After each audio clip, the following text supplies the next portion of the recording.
How did this compare to other pro days that you've been to, and what made it so different? Well, it's a little different when your son's in it, obviously. So, it's obviously a great opportunity to get out and evaluate, all the great LSU players here, but obviously special for us and our family. And like I've said many times, blessed. Did this day come with maybe a little bit more nerves than usual for a pro day? Oh, definitely, of course. No, listen, I'm on these nerves. I know how hard Garrett and his teammates have prepared for this day. These guys work extremely hard for this opportunities, all these boys. And so, just to get an opportunity out here and watch them in person, it's great. You did? He did fine. Yeah.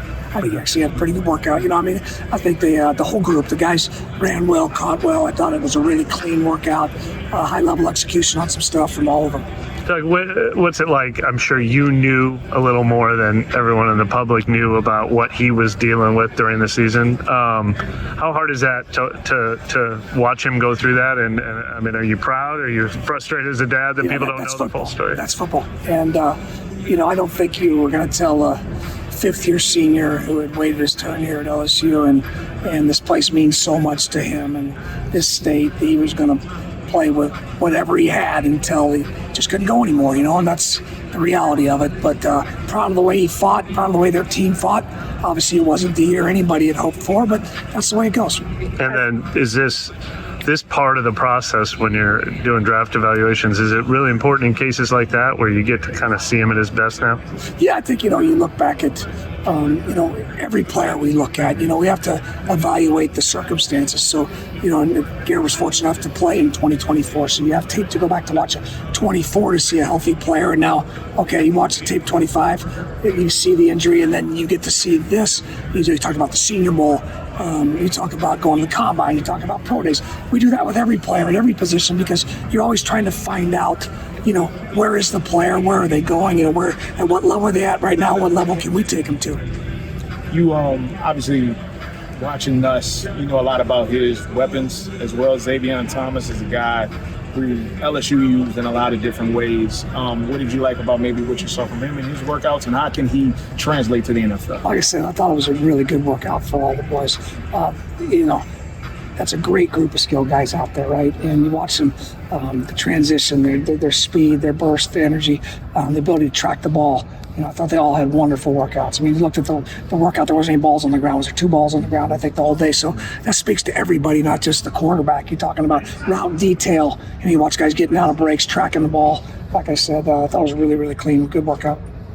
When your son is dealing with an injury, like you said, as a dad, do you feel compelled to give him advice, knowing exactly what the position entails, or are you kind of person who just lets him? No, make his own decision? Garrett was coached by phenomenal coaches here. Phenomenal training staff and doctors. So, when you go through these things, you go through them. And it's not my job to coach my son. Joe Sloan and Brian Kelly did an outstanding job coaching here. Are you allowed to give honest evaluations to other teams, or do they not bother calling you because of the conflict? There's no conflict of interest.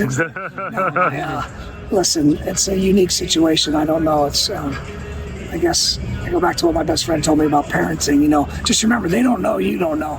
So it's kind of I've never been in this situation. I don't know how it's going to go, so you just kind of go through the process.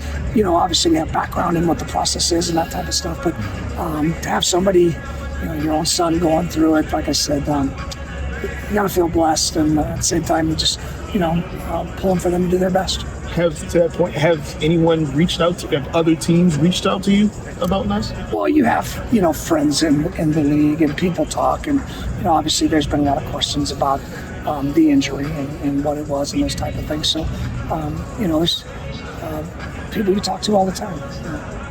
Seth keeps calling him Nuss. Aren't you Nuss, or is he Nuss? Well, I tell both the boys there's only one real 13 in the household, and they know who it is. Often imitated, never duplicated. Just kidding. They're both way better players than I ever was. So. How about what the Saints have done in free agency, especially bolstering the offensive line, running back, run game? Really excited about our football team. Excited about the way we finished the season. Obviously, we've got a tremendous amount of work to do, but to add David, to add Travis, to add Noah, and we'll continue to look at our roster and look at ways to improve. And just like As coaches right now, we're spending half our days in the meeting room evaluating what we're doing offensively. It's just been refreshing.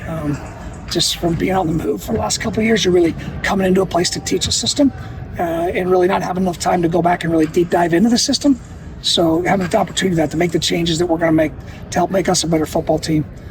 We spend half our day doing that, and then we spend the other half of the day evaluating the draft. How did it feel to get Fant? You guys have been recruiting him for quite a while now. Yeah, I guess we just had to twist his arm a little hard.